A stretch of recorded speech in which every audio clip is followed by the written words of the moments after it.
Buat teman-temanku yang baru gabung, bisa cek di playlist untuk urutan videonya. Untuk judul baru, bisa cek juga di playlist channel ini. Bab 517 banding 517. Esens senjata surgawi tak terbendung. Bahkan hukum-hukum makhluk tercerahkan sedang dilanggar. Kontak langsung akan memusnahkan daging dan tulang menjadi bintik-bintik kecil. Apakah dia benar-benar terluka? Donglai sedikit gugup dan menjadi skeptis. Fei Yun sangat kuat dengan esensi yang memancarkan aura besar. Grand Kasaya. Cahaya keemasan melingkari dia. Itu adalah kasaya merah dengan jahitan emas. Nyanyian Buddhis muncul, menyerang pikiran para penonton. 3.000 Buddha terbang keluar dari kasaya dan bermeditasi di sekitar Donglai dengan segala macam pose berbeda. Nyanyian mereka melemahkan esensi senjata. Niat pertempuran Fei Yun berkurang sementara jiwa-jiwa dari esensi sedang ditekan. Sial, The Grand Kasaya. Petik 2. Pakaian senior Fo Chanzi. Dia benar-benar bisa memakainya. Petik 2. Itu jelas sebanding dengan persenjataan mendominasi. Para penanam yang lebih tua terkejut melihat kasaya. Lebih dari 10 giants berdiri dengan ketamakan muncul di mata mereka. Persenjataan mendominasi sudah cukup untuk mendukung klan besar atau sekte kuno. Keempat klan besar saat ini semuanya memiliki satu, karenanya dominasi mereka yang telah berjalan lama. Namun, junior ini juga memiliki salah satu level ini. Bocah itu terlalu beruntung. Kasaya memancarkan cahaya Buddha yang kuat. Itu berubah menjadi sutra emas yang melayang di sekitarnya. Benda ini juga memiliki aura master sejati yang tersisa karena itu milik Fo Chanzi. Dia adalah salah satu pembudidaya terkuat di wilayah ini, karakter legenda dari 30.000 tahun yang lalu sebelum berdirinya Jin. Saat itu, Dao Buddha berkembang dan dia masih salah satu yang terkuat, pilar mereka. Hanya beberapa yang sebanding dengannya, seperti Kaisar Jin pertama atau pencipta pagoda Wanxiang. Itu adalah masa keemasan agama Buddha. Beku yang bijaksana keluar satu demi satu. Bahkan para jenius dari klan ingin bergabung dengan doktrin ini. Sayangnya, deklinasi dimulai setelah kepergiannya, kesengsaraan menjadi sangat umum. Kuil-kuil, tempat-tempat suci, tempat-tempat ibadah semuanya jatuh berantakan, akhir dari penanaman Buddha. Hanya Kambis Master yang tersisa dari tanah suci, kekuatan yang jauh lebih tua dari 4 klan. Mayoritas kitab suci Buddha disimpan di lokasi ini. Jin akhirnya didirikan 6.000 tahun yang lalu dan menyatukan daerah ini. Para anggota Beastmaster Camp jarang keluar sejak saat itu dan tetap misterius. Hanya jenius wanita tertentu dari sana yang akan berkeliling, mewakili sekte tersebut. Dengan jubah dinyalakan, Donglai memiliki cahaya Buddha. Kekuatan suci mulai menyerang pikiran. Hanya aura kecil yang tersisa dari Fo Chanzi sudah cukup untuk menghentikan esensi senjata. Itu jenius yang paling baik dari generasi ini, mereka terlihat seperti mereka bisa menjadi makhluk tercerahkan di masa depan. Hanya meraih salah satu dari mereka, 100 tahun kemudian, klan akan memiliki makhluk yang tercerahkan. Seorang penatua tertinggi dari Yingou mengingatkan tuan klan untuk memilih salah satu dari keduanya sebagai calon pengantin pria. Fei Yun bertunangan dengan Putri Yue sehingga Donglai adalah kandidat terbaik. Jika mereka bisa menikahi Dongfang Jingyue dengan Ling Donglai, itu semua positif dan tidak negatif untuk klan. Master klan mengangguk, tampaknya merenungkan. Laki-laki dan perempuan muda di taman terkejut ketika mereka mencoba untuk bersaing. Baik Donglai dan Fei Yun cukup kuat untuk mengambil anggota dari daftar teratas. Yang ada di sana jauh lebih tua daripada mereka, setelah bercocok tanam selama 20 hingga 30 tahun. Baik esens senjata surgawi dan Grand Kasaya didambakan oleh Giants yang sedang menyaksikan. Sayangnya, Fei Yun memiliki klan Feng dan klan kerajaan sebagai dukungannya. Sementara itu, Donglai memiliki Markis Marah dan klan Beiming untuknya. Tidak ada yang berani melakukan apapun terhadap mereka. Puji Tathagata. Donglai membentuk stempel Buddhis. Jubahnya terbang ke atas dan menembakkan cahaya tanpa batas langsung ke Fei Yun. Fei Yun yang khawatir, tidak ingin melawan kepala ini terus, jadi dia meningkatkan kecepatannya dengan Samsara Steps. Dia menjadi secepat angin dan muncul di atas danau naga, berdiri di permukaan. Pria ini terlalu beruntung, 3 mantra Taoisme di atas kasaya yang kuat ini dari umat Buddha. Dia mungkin masih punya kartu as lainnya. Jika saya tidak memotong pemeliharaannya, tidak ada peluang untuk menang. Fei Yun punya lebih dari 10 ide sekaligus yang berjalan di kepalanya. Penyediaan. Dia memikirkan platform kenaikannya, atau apa yang orang lain sebut sebagai monumen suci. Memperoleh kekayaan dan berkah tablet akan menjadikannya yang terkuat dari generasi ini. Ini adalah legenda yang diturunkan di wilayah ini, alasan mengapa begitu banyak keajaiban meninggalkan nama mereka di sana. Sage Buddhis, Fo Chanzi. Pagoda Wanxiang, Ziwu. Permaisuri, Long Jiangling. Tuan pertama klan Nalan, Nalan Hongtao. Ini adalah nama-nama terkenal di tablet yang akhirnya menjadi yang terkuat di generasi mereka. Bisakah keberuntungan dan nasib Donglai benar-benar dibandingkan dengan tablet? Jika aku bisa menggunakan pemeliharaan platform untuk menekannya, mungkin aku akan bisa mengalahkannya. Peron telah disempurnakan menjadi artefak yang berjiwa-jiwanya dan mengambang di dalam istana pusatnya. Niat surgawinya mengendalikannya dan memancarkan cahaya hitam, 18 angka keluar. Salah satu tokoh ini adalah Puteri Luofu. Setelah itu muncul, putri asli di taman juga merasakannya, jiwanya tampaknya ingin meninggalkan tubuh. Dia untuk sementara kehilangan kendali dengan wajahnya berubah menjadi abu-abu. Dalam sepersekian detik ini, dia merasa seolah-olah dia adalah budak orang lain dan harus mengikuti semua perintah. Jika mereka ingin dia berbaring, dia tidak bisa berdiri, jika mereka ingin dia mati, dia tidak bisa hidup. Bahkan jika mereka ingin dia melepas pakaiannya dan menjatuhkan semua kebanggaan dan kemuliaan seperti pelacur, dia juga akan patuh. Jiwa tidak lagi miliknya. Ini tentu saja perasaan yang mengerikan bagi seseorang yang ambisius ini. Butir-butir keringat mulai menetes ke dahinya. Dari mana ini berasal? Saya harus memotong ini atau sesuatu yang buruk akan terjadi di masa depan. Dia duduk di kursinya dengan pelayan istana cantik di belakangnya. Matanya yang angkuh memandang berkeliling untuk menemukan dan menghancurkan ancaman ini sesegera mungkin. Peron ini, altar, dan makam di Grand Southern semuanya terhubung. Bagaimana cara mengaktifkan kekuatan takdir ini di dalam? Dia merenung sebentar sebelum menembak lebih dari 10 untai energi ungu. Mereka mengepung platform dan membuatnya terbang di atas kepala Donglai. Fei Yun, kau pikir artefakmu yang berjiwa-jiwaku bisa mengalahkanku? Donglai menyatukan kedua telapak tangannya dan ke-3000 Buddha melindunginya. Dia berubah menjadi kepompong emas.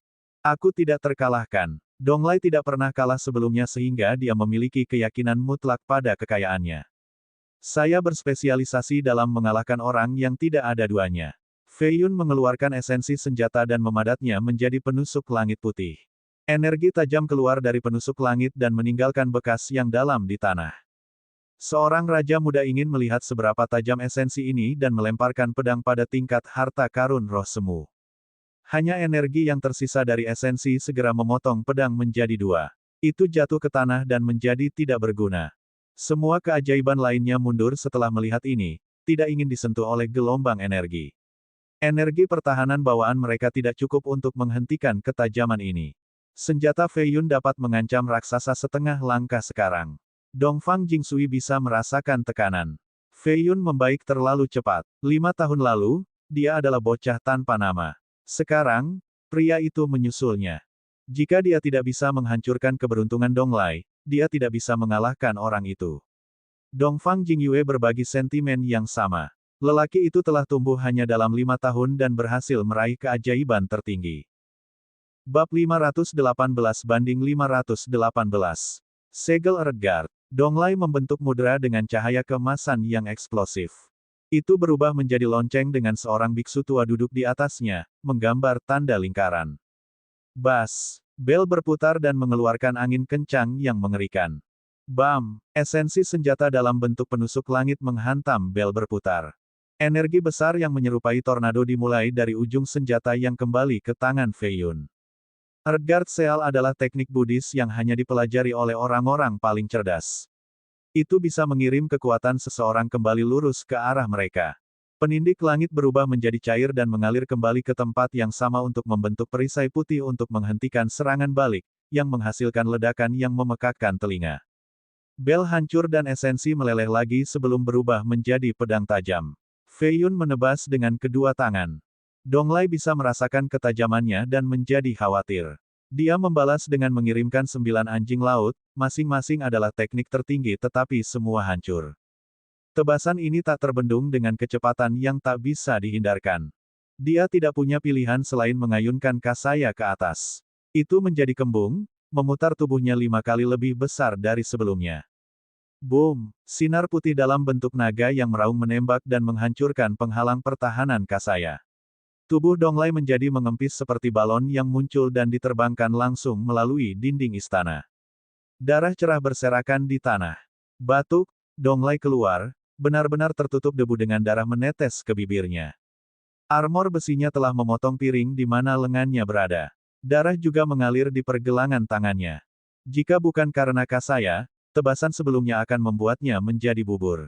Energi Valet terus memberdayakan platform Ascension. Fei Yun mengangkat esensi senjatanya dan berkata, ini memalukan bagi tuannya sebelumnya bahwa Kasaya telah jatuh ke tangan Anda. Petik 2. Kamu berbicara terlalu awal, aku belum kalah. Donglai tidak menerima kekalahan. Bagaimana dia bisa kalah meski beruntung? Tidak mungkin. Dia melepaskan 3 mantra dari leluhur Dao, menciptakan trigram yin yang besar di atas danau. Langit berubah warna, angin dan awan ada di mana-mana. Gelombang menyerang danau naga. Ini adalah teknik Daois yang luar biasa. Itu menyalurkan energi duniawi dan hukum dari daerah sekitarnya menjadi teknik suci. Apa? Pemeliharaan Donglai sedang ditekan, dia mungkin benar-benar kehilangan hari ini. Cendekiawan surga menghitung mata berbinar ketika dia melihat energi dan perubahan kosmik untuk membaca nasib seseorang. Wanita jahat juga memperhatikan sesuatu, tatapan bintangnya terpaku pada untaian energi ungu yang mengambang di langit. Fei Yun hanya membutuhkan esensi senjatanya untuk menembus semua hukum di dunia. Boom! Dia melambaikan tangannya dan esensi terbang keluar seperti meteor, menerobos trigram yin yang dan meniup Donglai terbang untuk kedua kalinya. Dia dibuang lebih jauh kali ini dengan darah memancar keluar dari mulutnya. Fei Yun mengingat esensi dan perlahan-lahan berjalan maju, jadi bagaimana jika Anda beruntung dan memiliki harta yang luar biasa? Kekuatan pertempuranmu tidak cocok untukku. Petik 2. Tentu saja, ini bukan kebenaran. Donglai sangat kuat, hampir tak terkalahkan di ranah yang sama. Fei Yun hanya ingin menjatuhkan kepercayaan diri dan niat bertarungnya.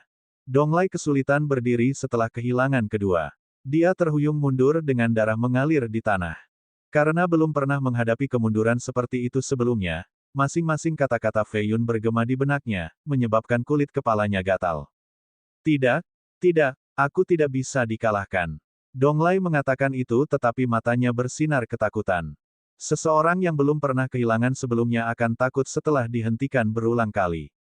Mereka akan mulai mempertanyakan kemampuan mereka sendiri. Fei Yun tertawa dan berkata, aku bahkan tidak perlu menggunakan perintah raja untuk menang, tetapi kamu tidak menerima bahwa kamu telah kalah. Hanya sepotong sampah yang memiliki sedikit keberuntungan. Petik 2. Tidak. Aku tidak pernah kalah. Mata Donglai berubah gelap dengan cahaya membawa semburat darah mengalir melalui kulitnya. Kasaya merahnya mulai berkibar seperti spanduk besar dan mengeluarkan ledakan suci. Boom! Pilar merah darah berdenyut dari kepalanya dan mencapai langit. Kekuatannya terus meningkat. Orang ini juga mengolah seni jahat, keterampilan ini disebut Evil Core Ascension. Dongfang Jingsui menjadi serius. Ling Donglai tidak hanya berpengalaman dalam seni Taoisme dan teknik Buddha, tetapi juga teknik yang hilang dari sekte sesat. Ini adalah harta yang didambakan oleh semua orang. Apa teknik ini? Jingsui juga seorang pembudidaya jahat dan berkata, itu meninggalkan fondasi, inti dalam pengguna. Teknik terlarang yang bisa memunculkan ikatan jahat seseorang untuk menerobos. Dia berada di puncak level ketiga saat ini sehingga dia menggunakannya untuk mendorong dirinya sendiri ke tepi untuk mencapai tingkat keempat untuk bertarung sampai mati. Petik 2. Orang lain menjawab, sepertinya dia masih cukup bertekad. Saya pikir mentalitasnya adalah sifatnya yang paling lemah, tetapi tidak mudah untuk mematahkan kepercayaan dirinya. Petik 2. Kekuatan Donglai terus meningkat seiring dengan pilar darah yang membawa pertalian jahat. Matanya berubah tajam saat dia mengayunkan Kasaya ke arah Fei Yun. Fei Yun siap bertarung juga dan bertemu langsung. Esensi senjatanya berubah menjadi 9 pedang yang melepaskan teknik yang berbeda. Donglai menyerupai harimau gila tanpa takut mati dan bergegas menuju 9 pedang. Energi tajam mencabik dagingnya, tetapi dia tidak merasakan sakit sama sekali saat dia menerjang Fei Yun. Darah hanya memperkuat keinginannya untuk bertarung dan pertalian jahat. Ayo pergi. Dia mengayunkan Kasaya ke bawah, melepaskan banyak sinar Buddha. Fei Yun bisa dengan mudah menghindari ini tetapi dia memilih untuk menghadapinya dengan melepaskan 3 serangan telapak tangan. Ledakan, ledakan, ledakan. Donglai memiliki kasaya dan Fei Yun memiliki cincin roh tak terbatasnya. Harta ini hanya bertindak sebagai penghalang pertahanan, mereka bertarung secara fisik tanpa teknik mencolok. Setiap pukulan bergema seperti logam yang saling memukul. Feng Fei Yun tahu bahwa Donglai akan mencapai tingkat keempat sehingga dia tidak ingin memberi orang itu kesempatan untuk beristirahat. Dia harus menghancurkan pria itu ke tanah dan tidak pernah memberinya kesempatan untuk mengangkat kepalanya di masa depan. Fei Yun memadatkan kekuatan 5 harimau naga. Gambar-gambar mereka runtuh. Donglai membalas dengan kekuatan yang sama. Rumble, tanah di bawah mereka mulai membelah. Tulang kering Fei Yun adalah sekuat logam surgawi sementara dagingnya sekuat berlian. Donglai memblokir tendangan tapi telapak tangannya dihancurkan. Daging di lengannya akan jatuh saat jari-jarinya menunjukkan tulang. The Phoenix Immortal Fisik dan Myriad Beast Fisik terlalu tangguh. Donglai sama sekali tidak cocok untuk mereka. Dia memuntahkan darah dan terhuyung mundur. Setiap serangan telapak tangan Fei Yun membuatnya tersandung dan gemetar seolah disambar petir. Kasaya tidak bisa melindunginya sepenuhnya sehingga darahnya mengalir seperti mata air. Pekik, nyanyian burung Phoenix muncul. Bayangan binatang ini terbang keluar dari tubuh Fei Yun dan berbalik terbakar sebelum memulai serangannya dalam bentuk pukulan. Donglai tertiup terbang lagi dengan 3 tulang patah. Helm baja miliknya patah sekarang sehingga rambut hitamnya yang panjang berkibar-kibar karena angin. Dia melemparkannya ke bawah dan menjadi serius, Evil Core Ascension, mandat surga tingkat keempat. Kabut darah tiba-tiba meledak di sekujur tubuhnya dan menghancurkan kulit dan dagingnya. Mereka berkumpul menjadi energi jahat yang memasuki dantiannya. Arus petir tersalur di sekitarnya dengan asap hitam keluar. Yayasan abadi dan inti kejahatannya ada bersama di dalam dantian. Dia memiliki 2 basis dewa yang akhirnya membuka 2 istana ungu pusat. Yang satu hitam dan yang lain putih. Para pembudidaya muda terkejut melihat ini. Tidak ada yang akan percaya bahwa seseorang dapat memiliki 2 istana jika mereka tidak melihatnya dengan mata kepala sendiri. Mengolah 2 dao yang berbeda untuk 2 istana secara bersamaan. Hanya seorang jenius top yang bisa melakukan ini, dia akan bisa menggandakan kekuatannya di level yang sama. Petik 2.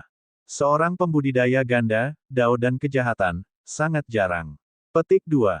Bab 519/519. Tidak aneh sama sekali. Dongfang Jingsui juga seorang pembudidaya ganda dengan 2 istana ungu.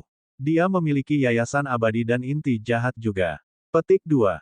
Yang Noble Flawless, Su Yun, membagi istananya menjadi 7 wilayah dengan 7 teratai berwarna. Petik 2. Para jenius sejati selalu memiliki istana valet yang berbeda dari yang lain. Inilah mengapa konstitusi mereka begitu kuat. Petik 2. Inti Donglai memancarkan warna jahat. Semua darahnya mengalir ke inti ini untuk terobosan. Dagingnya disempurnakan sekali lagi dengan energi roh. Ini adalah tanda mencapai level keempat. Fei Yun mengingat esensi senjata dan berdiri di kejauhan untuk menonton. Mengalahkannya sekarang juga tidak akan sepenuhnya mengalahkan kepercayaan dirinya. Dia berubah pikiran dan ingin menunggu sampai Donglai menerobos sebelum memberikan keputusasaan. Cara paling kejam untuk menghancurkan lawan bukanlah membunuhnya, tetapi untuk membebaskannya dari semua harapan. Mengapa Fei Yun tidak menghentikan Donglai dari mencapai tingkat keempat? Apakah dia tidak tahu kekuatan pertarungan pria itu akan meningkat beberapa kali lipat? Petik 2. Mungkin dia tidak bisa mengatakan bahwa pria itu menerobos. Ini waktu terbaik untuk menyerang. Petik 2. Banyak orang gelisah, berpikir bahwa Fei Yun akan kalah dengan melepaskan kesempatan ini. Para pembudidaya yang lebih tua yang lebih dalam di klan juga memiliki ekspresi bingung, sedikit kecewa pada Fei Yun. Mereka merasa bahwa dia harus mengambil keuntungan dari ini dan tidak membiarkan Donglai punya kesempatan untuk bernapas. Kekuatan Donglai sedang berkumpul menuju dantiannya, langkah terakhir dalam proses. Dia mencibir di wajahnya dan berpikir, Fei Yun, kematianmu akan datang. Tidak ada yang bisa menghentikan saya sekarang untuk menembus sekarang. Petik 1. Tiba-tiba, Fei Yun menghilang dari pandangannya. Aku tahu kamu akan menyerang pada akhirnya, tapi sudah terlambat. Donglai berada di batas saat ini, jauh lebih kuat dari sebelumnya. Dia menyeringai percaya diri karena dia menyadari kekuatan Fei Yun setelah pertarungan mereka sekarang. Hanya menghentikan langkah ini sudah cukup baginya untuk menerobos. Itu terlalu mudah sekarang dengan kultivasinya saat ini. Tapi tiba-tiba, dia berubah abu-abu setelah menyadari sesuatu. Kamu menggunakan perintah raja. Boom! Fei Yun mengaktifkan perintah dan menggunakan kekuatan raja sebelumnya. 7 sosok emas di langit memaksa Dong Lai berlutut. Kekuatan ini memusnahkan fokus kekuatan Dong Lai yang diperoleh dengan susah payah sejauh ini sehingga kultivasinya turun kembali ke tingkat ketiga. Bahkan kedua istananya memiliki retakan seperti porselen di ambang kehancuran. Dia berbaring di tanah dengan tengkorak yang retak juga, darah tumpah dari 7 lubang sambil terbata-bata. Kamu, menggunakan perintah rajamu. Lambang itu mewakili prestise peran seperti segel surgawi Kaisar Jin. Itu adalah artefak yang dimaksudkan untuk melindungi kerajaan. Biasanya, seseorang tidak akan menggunakannya secara bebas seperti harta roh. Raja surgawi hanya akan menggunakannya untuk melakukan penilaian resmi atau dalam situasi berbahaya. Persaingan normal bukan tempat untuk itu. Dong Lai tidak berharap Fei Yun menjadi sangat tak tahu malu tanpa peduli tentang reputasi Raja Surgawi. Fei Yun menjawab, jangan marah. Anda memiliki keberuntungan yang mengerikan, itu adalah bagian dari kekuatan Anda. Pesanan saya mewakili status saya, juga bagian dari kekuatan saya. Semua dalam semua, Anda telah kehilangan saya karena kemampuan pertempuran Anda jauh lebih rendah daripada saya di tingkat yang sama. Petik 2. Dong Lai memuntahkan darah lagi. Dia belum pernah kehilangan ini sama sekali sebelumnya. Lebih penting lagi, dia kalah di depan wanita yang dia sukai dan kepada musuh yang paling dia benci. Alasanmu untuk bangga bukanlah apa-apa di hadapanku, kamu tidak akan pernah bisa menandingi aku. Feng Fei Yun sengaja membuatnya kesal, Nona Dongfang, siapa yang lebih kuat di antara kita berdua? Petik 2. Dongfang Jingyue yang berdiri di kejauhan menjawab dengan lembut, kamu satu tingkat lebih kuat bahkan tanpa perintah raja, tentu saja, Ling Dong Lai. Fei Yun tidak memberinya kesempatan untuk menyelesaikan dan tertawa keras, lihat. Nona Dongfang juga setuju. Anda masih tidak cocok dengan saya, perintah raja atau tidak. Anda mungkin tidak mempercayai kata-kata saya, tapi saya yakin Anda bisa mempercayainya. Petik 2. Petik 2. Dong Lai melihat bintang-bintang dengan pikirannya yang bimbang.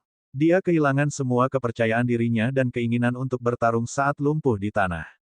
Seseorang yang selalu memiliki waktu yang mudah akan memperlakukan orang lain dengan jijik. Tentu saja, kegagalan juga akan menjatuhkan mereka secara permanen. Setelah sekarat, Fei Yun dapat bekerja pada kondisi mentalnya dan bisa bangkit kembali setelah mengalami situasi yang sulit. Fei Yun mengungkapkan ekspresi kecewa. Dong Lai jatuh terlalu mudah. Orang ini telah mengejarnya sejak Grand Southern, itu terlalu baik baginya untuk tidak membunuh pria itu sekarang. Kami bertaruh, kan? Yang kalah harus melakukan apapun yang diinginkan pemenang. Kata Fei Yun. Dong Lai tersenyum pahit di tanah, kamu ingin aku menjadi seekor anjing. Fei Yun mengungkapkan senyum cerah, saya selalu benar, sangat berbakat dengan karakter yang tiada taranya. Saya tidak akan mengambil keuntungan dari Anda dalam kondisi kasar Anda dan saya dalam suasana hati yang baik pula. Ini juga hari ulang tahun Nona Dongfang, jadi saya akan mengampuni Anda. Pergi sekarang. Petik 2. Pernyataannya yang murah hati membuat Dong Lai lebih keras. Kata-kata ini kepada seseorang yang sombong seperti Dong Lai bahkan lebih menyebalkan, seperti seseorang menginjak wajahnya. Bam! Keningnya terbanting ke tanah seperti anjing yang sekarat, jatuh pingsan. Seorang pria tua dengan rambut abu-abu terbang dan mengambil Dong Lai yang tidak sadar. Dia menatap Fei Yun sebentar sebelum terbang ke langit sekali lagi. Keajaiban di taman kehilangan mood mereka. Bahkan bakat cemerlang seperti Dong Lai telah hilang. Selalu ada gunung yang lebih tinggi, bahkan yang paling baik pada akhirnya akan jatuh. Dia kalah dengan dantiannya yang retak. Kondensasi sekali lagi akan sangat sulit. Petik 2. Yang terpenting, kepercayaannya telah hancur. Dia harus keluar dari bayang-bayang ini jika dia ingin bangkit kembali. Petik 2. Itu bukan kesalahan Fei Yun, pria itu hanya ingin menantang jenius nomor 1. Petik 2. Dia sendiri yang berlari demi pedang dan tidak bisa menyalahkan orang lain. Petik 2. Itulah Raja Surgawi bagimu, sangat heroik dan keren, memilih untuk tidak menendang anjing saat sedang turun. Jika itu aku pasti akan mengambil kasaya itu darinya. Itu artefak yang mendominasi, bahkan 4 klan akan menumpahkan darah di atasnya. Seseorang merasa buruk untuk Fei Yun. Tentu saja Fei Yun menginginkan kasaya itu, tetapi kekuatan di belakang Donglai tidak akan pernah membiarkannya memilikinya. Orang tua yang membawa Donglai pergi memiliki aura yang menakutkan bahkan untuk Fei Yun. Jika dia mengambil kasaya lebih awal, ahli yang lebih tua akan mengambil tindakan terhadapnya. Donglai sangat kuat dan berakar pada doktrin Taoisme, kejahatan, dan Buddha. Para ahli dari faksi-faksi ini pasti melindunginya. Beberapa pasti adalah tuan yang hebat. Fei Yun merasakan aura ini bersembunyi di kegelapan sehingga ia memilih untuk menyelamatkan Donglai meskipun benar-benar ingin membunuh orang itu. Keberuntungan dan bakat orang ini terlalu besar. Jika dia bisa melihat bahwa tidak ada rasa malu dalam kekalahan dan melepaskan kepompongnya menjadi kupu-kupu, maka dia akan menjadi lebih cemerlang dari sebelumnya. Tetapi jika dia tidak bisa, dia tidak akan bisa mengambil langkah maju bahkan dengan dantian yang dibangun kembali. Pikir Fei Yun. Sementara itu, para ahli yang lebih tua di klan sedang dengan hangat memperdebatkan hasilnya. Pesta berakhir dengan suasana yang tidak menyenangkan. Yang muda pergi dengan cepat dan sama dengan para ahli yang lebih tua. Hanya beberapa manula yang memiliki hubungan baik dengan Yin Gou yang tetap tinggal sebagai tamu di pulau itu. Yang mulia, Tuan Klan ingin melihat Anda. Dongfang Yiye datang untuk melapor dengan senyum yang menarik. Master Klan adalah Dongfang Hanlin, rubah yang telah hidup lebih dari 800 tahun. Meskipun dia bertindak seolah-olah dia tidak peduli dengan politik, Fei Yun merasa bahwa dia bahkan lebih menghitung daripada Beiming Mosou. Kenapa dia ingin melihatku? Fei Yun mengembara saat memasuki klan. Klan ini sama megahnya dengan istana kekaisaran. Butuh setengah jam sebelum Fei Yun sampai ke kolam yang penuh kabut untuk melihat Master Klan. Dia sudah tua sekarang dan duduk di sebelah kolam, menonton 7 bunga di atas air. Bunga-bunga ini penuh dengan spiritualitas dan aroma yang manis. Mereka jelas lebih tua dari 5.000 tahun. Dongfang Jinsui yang perkasa dan Dongfang Jingyue yang cantik juga berdiri di sampingnya. Bab 520-520. Klan Guru, yang mulia ada di sini. Dongyang Yiye membimbing Fei Yun ke tempat yang tepat lalu pergi seketika. Ini adalah tanah terlarang dari klan, hanya anggota asli dari cabang utama yang bisa berada di sini. Keturunan terkuat dari klan mempelajari Dao di sini dan meninggalkan bekas yang tak terhapuskan. Master Klan keriput membelai janggutnya dan mengungkapkan senyum hangat, "Yang mulia, bakat Anda tidak ada bandingannya dalam generasi ini. Merupakan suatu kehormatan seumur hidup untuk bertemu dengan keajaiban luar biasa seperti Anda." Petik 2. Fei Yun pergi ke sebelah kolam dan tersenyum, "Kamu terlalu baik pada junior ini, Klan Master. Tolong jangan panggil aku yang mulia, hanya Feng Fei Yun baik-baik saja." Petik 2. Huff. Idiot. Dongfang Jingyue melihat sikapnya dan bergumam pada dirinya sendiri. Master Klan tersenyum dan memberi perintah. Para pelayan membawa 8 piring batu giok dengan asap dan cahaya yang cemerlang. Orang bisa melihat 8 item roh di dalamnya, penuh dengan spiritualitas dan gelombang bergelombang. Ini adalah 8 bahan berbeda untuk pil inti surgawi. Semuanya langka dan berharga, 2 di antaranya berusia lebih dari 5.000 tahun. Fei Yun sangat senang melihat mereka. Itulah klan Yin Gou untukmu, yang mampu menemukan 8 bahan langka ini. Sumber daya klan lama tidak terduga. Dia tenang dan berkata, "Bolehkah aku meminta harganya, klan tuan?" Master Klan tersenyum dan dengan lembut menggelengkan kepalanya, "Tak ternilai, tidak bisa dibeli dengan uang." Petik 2. Fei Yun terkejut mendengar ini. "Tapi, yang mulia adalah teman kami, jadi kami dapat memberi Anda, tak ternilai harganya atau tidak." Master Klan mengubah nada bicaranya. "Tidak ada makan siang gratis di dunia ini." Fei Yun menjadi berhati-hati untuk menghindari ditipu oleh kakek tua yang cerdik ini, "Tolong beritahu saya biayanya, faksi kami dapat menangani apapun." Petik 2. Master Klan berkata, "Kami terlalu sering berbicara tentang uang, dan itu tidak cocok untuk orang jenius seperti Anda. Bagaimana kalau kita mengubah topik? Saya mendengar UR mengatakan bahwa Anda ingin mengunjungi aula leluhur kami." Petik 2. Fei Yun melirik cepat sekali padanya sebelum menjawab, "Aku punya sesuatu yang penting untuk diperiksa, tolong izinkan aku melakukannya." Petik 2. Dia memperhatikan hal-hal yang berkaitan dengan Sui Yueting dan akan menyusup ke tempat ini pada akhirnya bahkan jika Master Klan menolak sekarang. Bertentangan dengan harapannya, ketua klan langsung setuju, "Bukan masalah besar jika itu kamu, yang mulia." Yuer, bawa yang mulia di sana. Kami akan berbicara tentang 8 bahan roh setelahnya. Petik 2. Jing Yue tidak menyukai Fei Yun dan berkata, Master Klan, orang luar tidak bisa pergi ke sana. Tidak apa-apa, tidak apa-apa, ambil lencanaku. Orang bijak di sana akan membiarkan Anda masuk. Master Klan tersenyum sepanjang waktu dan mengeluarkan lencana batu giok putih dengan ukiran naga emas, simbol klan. Jing Yue menerima lencana dan menatap Fei Yun. Dia berbicara dengan nada tidak sopan, ikuti aku. Fei Yun menyeringai, tidak peduli sama sekali dan dengan senang hati mengikuti. Dongfang Jingsui ingin ikut tetapi Tuan Klan berteriak padanya, di mana Anda pikir Anda akan pergi? Kakek, aku juga penasaran jadi aku ingin melihatnya. Dia berkata. Master Klan berkata, baca situasi dan hilangkan rasa penasaranmu, biarkan keduanya pergi sendirian. Anda tinggal di sini dan menonton ikan bersama saya. Petik 2. Jingsui tidak mau sama sekali, tetapi tidak ada yang bisa dia lakukan. Dia merasa bahwa membiarkan adik perempuannya pergi bersama Fei Yun yang merosot ke aula leluhur sangat tidak aman. Tapi tentu saja Tuan Klan memiliki alasannya. Klan kuno ini telah menghasilkan beberapa makhluk tercerahkan sebelumnya. Salah satu di antara mereka cukup kuat untuk memerintah di generasinya. Karena itu, pulau ini memiliki banyak garis pertahanan yang mengerikan yang diciptakan oleh makhluk tercerahkan. Bahkan makhluk tercerahkan tidak akan bisa melakukan apapun ke pulau dengan semua hal yang ditinggalkan oleh leluhur mereka. Aula leluhur adalah salah satu alasan terlarang di pulau itu. Awalnya bangunan ini tidak ada di sini tetapi para ahli akhirnya memindahkannya ke sini.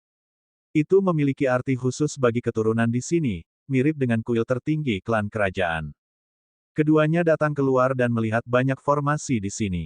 Kabut putih memenuhi tempat itu dan orang tidak bisa melihat 10 langkah di depan. Fei Yun membuka pandangan sorgawi dan bisa melihat gunung yang lebih dalam dengan air terjun yang mengalir.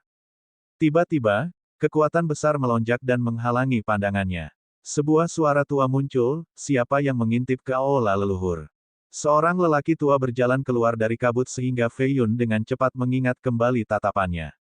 Jing Yue mengeluarkan lencana dan menyerahkannya kepada orang tua itu sambil memberitahukan alasannya. Dia menatap Fei Yun dengan hati-hati sebelum membiarkan mereka masuk.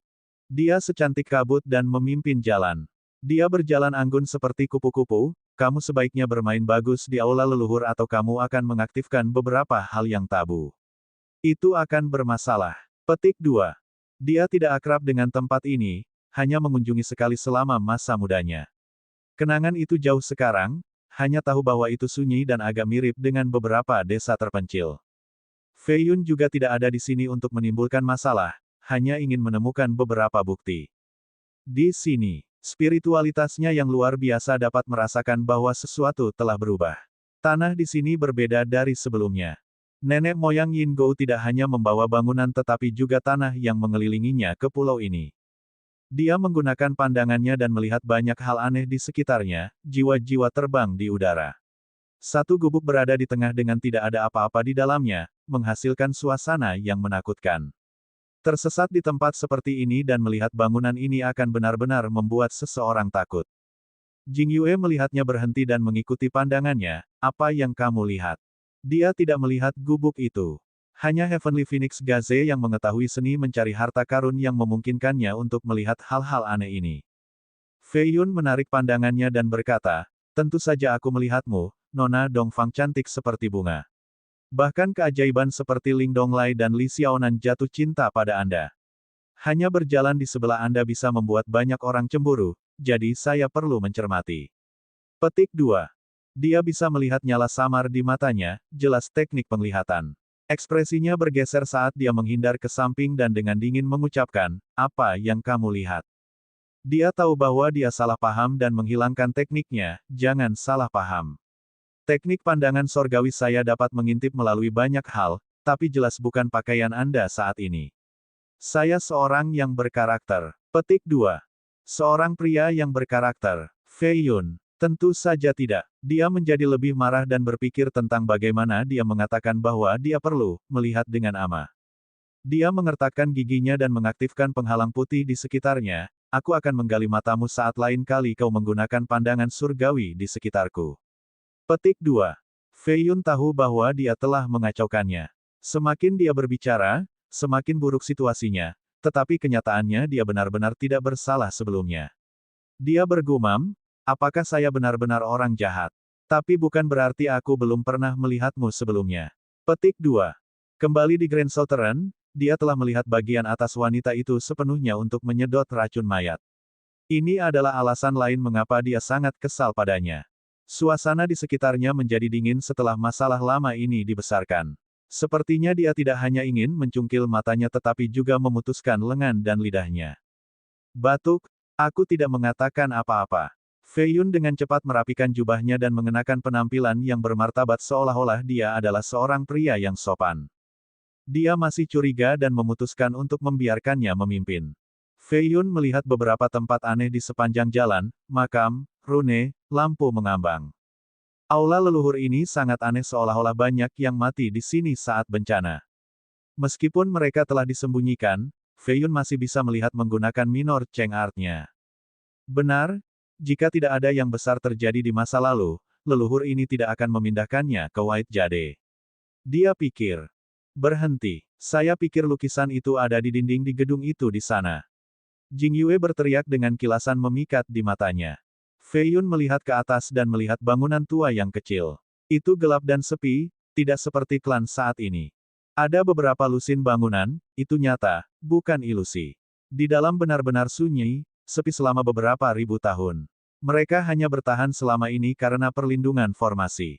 Bab 521-521. Tempat ini adalah tempat peristirahatan para leluhur dengan banyak sisa-sisa yang tertinggal, sebaiknya berhati-hati. Dongfang Jingyue dengan hati-hati mendorong pintu kayu tua terbuka. Aura kuno dan sedih membanting wajah mereka, satu dari beberapa ribu tahun yang lalu. Seolah-olah pesawat duniawi masa lalu dan sekarang bertabrakan. Fei Yun juga merasakan aura aneh seolah-olah dia pernah ke sini sebelumnya. Namun, itu terkubur dalam ingatannya, tidak mampu menghasilkan sesuatu yang konkret. Sebuah ilusi melintasi kain spatiotemporal, sepertinya ada sesuatu di sana yang terhubung dengan saya. Petik 2. Lingkungan di sekitarnya sunyi sehingga mereka bisa mendengar langkah kaki mereka sendiri. Tentu saja, aroma manis Jing Yue juga melekat di udara. Dia membawanya ke ruangan sederhana dan alami dengan lukisan tua yang tergantung di dinding. Ini telah terkikis oleh waktu sehingga kerangka luarnya terkelupas. Yang ini, bibirnya yang lembut sedikit bergerak ketika dia menatap lukisan itu. Fei Yun juga melihat, pemandangan di sini tampak seperti Duo, sebuah desa sederhana dengan pertanian dan sungai hijau, semak-semak yang subur dan pegunungan yang indah. Melihat ini membuat mereka mengingat malam yang mengerikan di masa lalu, menyebabkan mereka berdebar. Duo telah tenggelam tepat waktu dan telah menghilang. Mungkin itu tidak akan hilang lagi setelah bejana putih telah meninggalkan kuil. Itu telah kehilangan arti keberadaannya. Di bawah lukisan itu ada tulisan, Desa Duo, yang ditulis dengan gaya kuno. Kaligrafi itu lembut dan penuh irama Dao. Fei Yun sangat memperhatikan kata-kata ini dan menghela nafas lega setelah menemukan bahwa itu bukan tulisan tangan Sui Yueting. Di sudut lukisan itu ada sebuah kuil kecil dengan lampu di dalamnya, terlihat cukup realistis seperti yang mereka lihat sebelumnya. Keduanya menatapnya pada saat yang sama seolah-olah ada kekuatan misterius dari yang tidak diketahui yang menarik mereka. Ini adalah sensasi yang aneh. Dia memiliki ilusi bahwa nyala api di dalam lampu berkedip-kedip. Aku merasakan riak pada lukisan ini, kan? Dia merasa sulit bernapas. Dia merasakan riak setelah memasuki ruangan ini dan juga jika portal spasial telah dibuka. Siapa? Fei Yun mengeluarkan esensi senjatanya dan menjadi waspada. Dia bisa melihat bayangan terbang keluar dari jendela sekarang dari sudut matanya. Jing Yue melihat keluar dan tidak melihat apa-apa, ini adalah tanah terlarang yang dijaga oleh beberapa leluhur. Tidak ada yang bisa masuk. Petik 2. Fei Yun tidak mengecewakan penjaganya dan berpikir tentang gambar aneh yang dia lihat sebelumnya di sepanjang jalan. Dia berkata, orang luar tidak bisa masuk, tetapi bagaimana jika hal-hal aneh sudah ada di sini? Dia merasa kedinginan setelah mendengar ini dan menjadi berhati-hati juga setelah memikirkan beberapa rumor. Dia dengan hati-hati beringsut menuju pintu setelah mengaktifkan niat dan indera surgawinya. Dia yakin bahwa dia tidak hanya melihat sesuatu sebelumnya. Saat mereka sampai di luar, cakar gelap meraih bahu kanannya. Dia tidak bisa melihat apa itu, tetapi itu jelas bukan tangan manusia. Dia mengayunkan esensi senjatanya dan mengeluarkan sinar putih. Namun, cakar hitam ini sebenarnya bukan fisik, lebih dari sesuatu yang mirip hantu. Serangan fisik tidak berguna sehingga dia mendapatkan goresan yang dalam di bahunya dengan daging terlepas. Jika dia tidak waspada sebelumnya dan menghindar ke samping, tubuhnya akan robek. Jing Yue, di sisi lain, tidak melihat apapun. Hanya udara berfluktuasi di bahu Fei Yun kemudian darah keluar. Apa itu? Dia mengeluarkan cermin rohnya. Itu melayang di atasnya dan memancarkan cahaya tanpa batas untuk melindungi mereka berdua. Dia menyalurkan tubuh Phoenix. Darah di tubuhnya mulai terbakar untuk mengusir energi jahat yang menyerang dan mengurangi kehilangan darah. Dia berkata dengan ekspresi serius, harus menjadi hantu. Petik 2. Amomok, ekspresinya menjadi gelap. Seorang hantu adalah salah satu dari 3 kejahatan di dunia Yin, hantu, dewi, dan mayat. 1. Master harta karun yang berjalan di batas dunia tahu tentang hal-hal aneh ini dari dunia Yin dan Yang. Tentu saja, tembakan besar tahu tentang mereka juga, tetapi ini masih menjadi misteri bagi yang lain. Fei Yun berspekulasi bahwa dua dunia ini ada di dinasti Jin di dalam dunia rahasia, mirip dengan dunia jiwa binatang pagoda Wan Xiang atau tanah suci klan kerajaan. Tentu saja, ranah spasial ini memiliki klasifikasi sendiri. Sebagai contoh, dunia roh binatang membentang sejauh ribuan mil dan sangat tidak stabil. Hanya ada batu-batu apung, tidak ada benua yang lengkap. Itu adalah dunia tingkat rendah. Tanah suci itu ratusan kali lebih besar dibandingkan dengan 5 benua. Namun demikian, benua-benua ini juga tidak stabil dan perlu terraforming untuk tempat tinggal manusia. Selain itu, ia tidak dapat menciptakan kehidupan dan air dengan sendirinya. Ini adalah dunia tingkat menengah. Di atas mereka adalah alam tingkat tinggi, dimensi kecil, dan dimensi besar. Dunia Yin dan Yang hanyalah 2 alam besar. Mungkin mereka berada di tingkat menengah atau bahkan tinggi, tentu saja bukan dunia Yin dan Yang sebenarnya. Bahkan Fei Yun belum pernah mendengar hal seperti itu. Semua makhluk ini dilahirkan di dunia nyata. Di bawah kondisi yang tepat, mayat akan berubah menjadi kejahatan. Mereka bisa berkultivasi dan terus berubah untuk tumbuh lebih kuat. Ini adalah kasus untuk wanita jahat. Dia telah mencapai transformasi keempat dan sekuat makhluk tercerahkan. Dia memiliki kecerdasan sendiri dan mendapatkan kembali beberapa ingatan dari kehidupan sebelumnya. Roh yang melakukan kontak dengan benda-benda aneh atau seseorang yang meninggal dalam keadaan aneh akhirnya bisa menjadi hantu. Mereka juga mirip dengan mayat-mayat tetapi memiliki metode kultivasi sendiri. Mereka melahap roh orang mati atau hantu lain untuk tumbuh lebih kuat. Pada tingkat tertentu, mereka juga akan mendapatkan kembali ingatan dari kehidupan sebelumnya. Gatvian adalah yang paling misterius di antara ketiganya. Mereka adalah patung-patung yang disembah di kuil Taoisme, dan pagoda kuno. Tentu saja mereka tidak memiliki hidup dan daging, tetapi setelah begitu banyak berdoa dan kemenyan, patung-patung ini mengumpulkan kekuatan yang cukup untuk melahirkan roh. Dewa mungkin tidak ada di dunia ini tetapi semua orang berpikir begitu. Hadiah-hadiah rahmat, ini lahir dari kepercayaan dan ibadah semua orang. Tetapi mengapa menambahkan bagian iblis? Ini disebabkan oleh metode budidaya makhluk-makhluk ini, berbeda dibandingkan dengan kejahatan dan hantu mayat. Agar tumbuh lebih kuat, mereka membutuhkan lebih banyak iman dan ibadat. Karena itu, sebagian besar dari musuh ini secara pribadi akan menciptakan malapetaka dan bencana. Orang-orang kemudian datang untuk beribadah dan berdoa untuk yang terbaik. Bencana pada akhirnya akan berakhir dan orang-orang melanjutkan rutinitas ini. Seiring berlalunya waktu, mereka semakin kuat. Dengan demikian, mereka bukanlah personifikasi keadilan dan bagian iblis diperlukan. Tentu saja, setelah mencapai tingkat tinggi, mereka akan membentuk tubuh nyata untuk berjalan di antara manusia, menghancurkan kejahatan dan membangun keadaan ketuhanan. Ini adalah bagaimana kisah tentang dewa dan makhluk hidup muncul di dunia fana. Pada titik ini, makhluk-makhluk ini akan mulai melakukan hal-hal yang baik, mirip dengan orang yang sangat jahat berbalik, berharap untuk memiliki penebusan dan membasuh masa lalu mereka yang berdarah. Mereka kemudian akan disembah untuk generasi yang akan datang. Makhluk-makhluk ini sangat langka di dinasti Jin. Sejak seseorang membuka dunia Yin Yang, para ahli khusus akan datang untuk membawa makhluk-makhluk ini ke dunia Yin dan berada di bawah pemerintahan Bunda Yin. Ini adalah jenis tatanan yang pasti telah didirikan oleh seorang bijak besar di zaman kuno. Kalau tidak, dinasti akan jauh lebih kacau sekarang. Sayangnya, wanita jahat melanggar aturan ini. Bahkan Bunda Yin tidak menaklukkannya dan membawanya kembali ke dunia Yin. Mungkin kekacauan saat ini di dinasti juga mempengaruhi dunia Yin Yang. Dengan demikian, Bunda Yin mungkin tidak punya waktu untuk khawatir tentang wanita jahat. Orang-orang dunia Yin tidak memiliki pengaruh terhadap wilayah Yin Gou ini sehingga hantu-hantu ini bebas tumbuh. Saya harap mereka tidak di tingkat ketiga sebagai raja hantu atau kita mungkin tidak akan meninggalkan tempat ini hidup-hidup. Kata Fei Yun dengan ekspresi serius. 1. Ini dulunya hanya iblis, tapi Gatvian diperlukan agar bagian selanjutnya masuk akal. Jika saya benar-benar literal di sini, nama-nama itu adalah kejahatan mayat, kejahatan hantu, dan kejahatan dewa-dewa. Spektre dan iblis terdengar jauh lebih baik, tetapi bagian selanjutnya mengharuskan saya menambahkan bagian dewa lagi. Bab 522-522.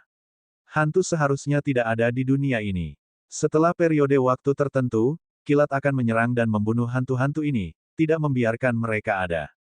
Spektre adalah yang terkuat dari hantu-hantu ini, sama seperti para pembudidaya bagi manusia. Setelah mencapai tingkat tertentu, mereka harus menghadapi kesengsaraan kilat. Mereka yang melampaui 1 disebut hantu kesusahan 1. Mereka yang melampaui 2 disebut hantu kesusahan 2. 3 adalah raja hantu kesusahan 3. 4 adalah raja hantu kesusahan 4. Namun, jenis budidaya ini tidak ditoleransi oleh langit dan bumi bahkan lebih dari mayat. Kesengsaraan itu luar biasa kuat.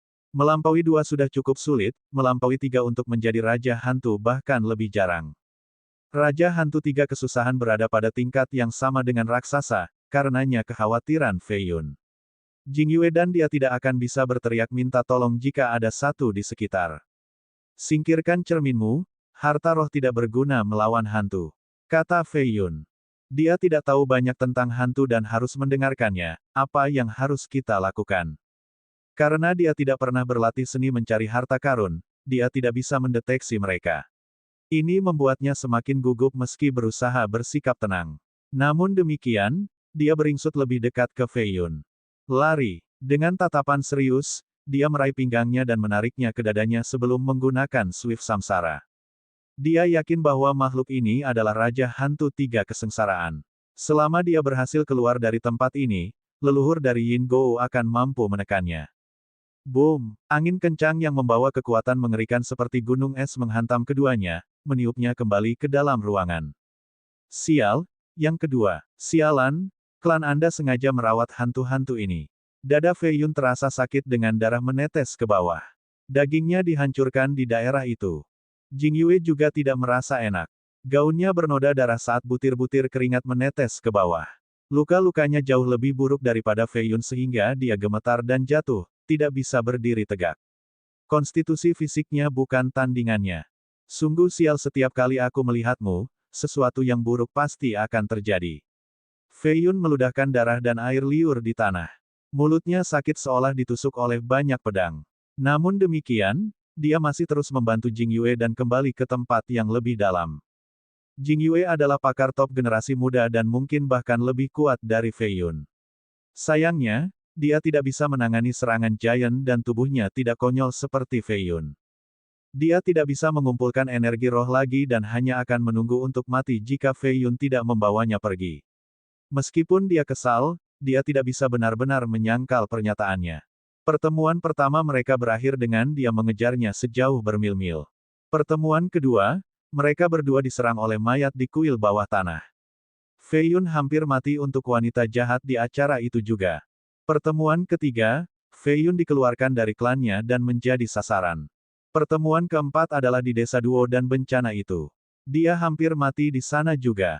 Pertemuan kelima, oh my, mereka bertemu Raja Hantu tepat di klannya. Bagaimana mungkin dia tidak berpikir bahwa dia adalah bintang sialnya? Jing Yue berbaring telentang dengan kilau geli. Dia terlihat cukup menawan bahkan dalam kondisi ini dan berkata, kaulah yang dirasuki kemalangan jadi jangan salahkan aku. Aku harus menjadi orang yang menyalahkanmu karena ingin pergi ke sini. Kepala pertama ke dalam perangkap, idiot. Petik 2. Nether Gales memekik dengan suara-suara aneh. Itu terdengar seperti hantu yang menangis. Saat mereka masuk lebih dalam, suara-suara menjadi lebih jelas. Tempat ini benar-benar dihantui dengan begitu banyak raja hantu menunggu di dalam untuk mencicipi daging. Fei Yun berkata dengan serius, setidaknya ada 3 raja hantu di sekitar sini, tidak ada yang bisa melarikan diri. Satu-satunya kesempatan kita untuk bertahan hidup adalah berlari kembali ke ruangan itu dengan lukisan itu. Saya melihat, para penonton tidak berani datang ke ruangan itu, pasti ada sesuatu yang mengusir mereka. Mata Jing Yue berkedip, segera memahami idenya. Tiba-tiba, angin kencang yang menusuk tulang lainnya datang dari belakang. Pegang erat-erat, Fei Yun memperhatikan dan berteriak. Dia kemudian melepaskannya dan membentuk mudra untuk Minor Cheng Art. Gelombang melingkar keluar dari telapak tangannya dan menghancurkan serangan Two Tribulation Ghost. Serangan fisik tidak ada gunanya tetapi seorang master pencari harta tahu bagaimana menghadapinya. Minor Cheng Art adalah salah satu dari 8 teknik yang mampu mengalahkan hantu. Sial, ini benar-benar hanya sarang hantu, apakah Giants klan Anda tidak datang untuk memeriksa tempat ini? Fei Yun menurunkan 4 hantu berturut-turut dan jengkel. Jing Yue meraih lehernya dengan tangan batu gioknya. Tubuhnya menempel erat di tubuhnya. Dia masih tampak baik-baik saja dan menjawab, tempat ini dilarang untuk masuk di luar master klan atau seseorang dengan lambangnya. Saya hanya sampai di sini 1 kali selama masa muda saya karena saya terlihat sedikit mirip dengan patung di tepi sungai, jadi dia membawa saya ke sini. Yang lain, termasuk saudara lelaki saya, tidak bisa datang ke sini. Petik 2. Fei Yun telah melihat wajahnya sebelumnya sehingga dia tidak perlu menyembunyikan ini darinya. Seperti yang dia katakan, tidak terlalu banyak yang bisa memasuki tempat ini.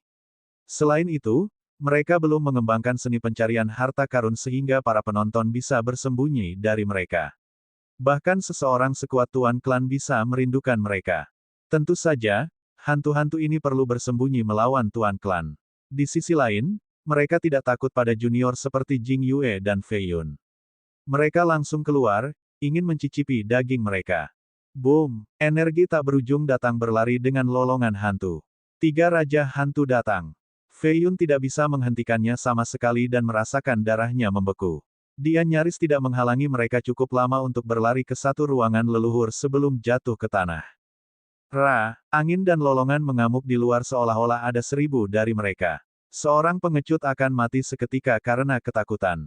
Namun, mereka tidak berani masuk ke dalam ruangan ini, tampaknya takut akan kekuatan tertentu. Dia menahan rasa sakit untuk bangkit dan mengeluarkan inti roh. Dia memegangnya dan mulai menyembuhkan lukanya, tidak terpengaruh oleh hantu di luar.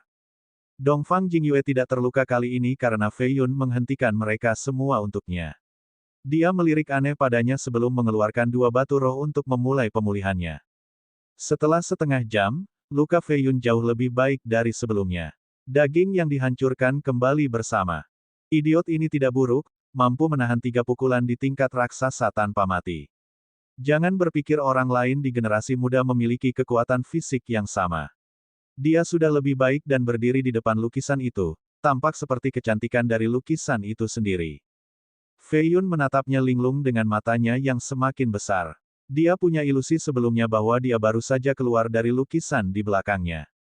Perasaan ini semakin kuat karena dia sepertinya menyatu dengan lukisan itu seolah-olah mereka asli. Dia ingat apa yang dia katakan sebelumnya, tempat ini dilarang untuk masuk di luar Tuan Klan atau seseorang dengan lambangnya. Saya hanya sampai di sini 1 kali selama masa muda saya karena saya terlihat sedikit mirip dengan patung di tepi sungai, jadi dia membawa saya ke sini. Petik 1. Dia tentu saja terlihat jauh berbeda ketika dia tumbuh dewasa dibandingkan dengan masa mudanya.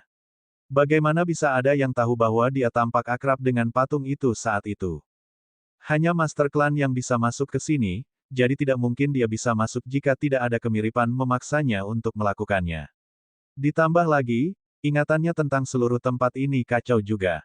Dia melihat lukisan itu lagi dan berpikir keras, mungkinkah Dongfang Jingyue tidak ada hubungannya dengan Yin Gou sama sekali. Dia benar-benar keluar dari lukisan itu. Itu sebabnya dia memiliki kesan samar tentang itu. Tuan Klan itu menyembunyikan kebenaran. Petik 1. Ini hanya spekulasi tetapi masih sangat mempengaruhinya. Apa yang kamu lihat? Dia bertanya. Angin meniup kerudung putihnya untuk mengungkapkan wajah yang persis sama dengan Sui Yueting. Pada saat ini, Fei Yun hanya menjadi lebih heran, matanya hampir meninggalkan soket mereka. Mengapa? Karena ombak keluar dari lukisan di belakangnya. Lampu di dalam kuil memancarkan sinar. Apa yang tampaknya merupakan tangan tak terlihat yang datang dari lukisan itu benar-benar menyeretnya ke dalam. Fei Yun bergegas mendekat tapi sudah terlambat.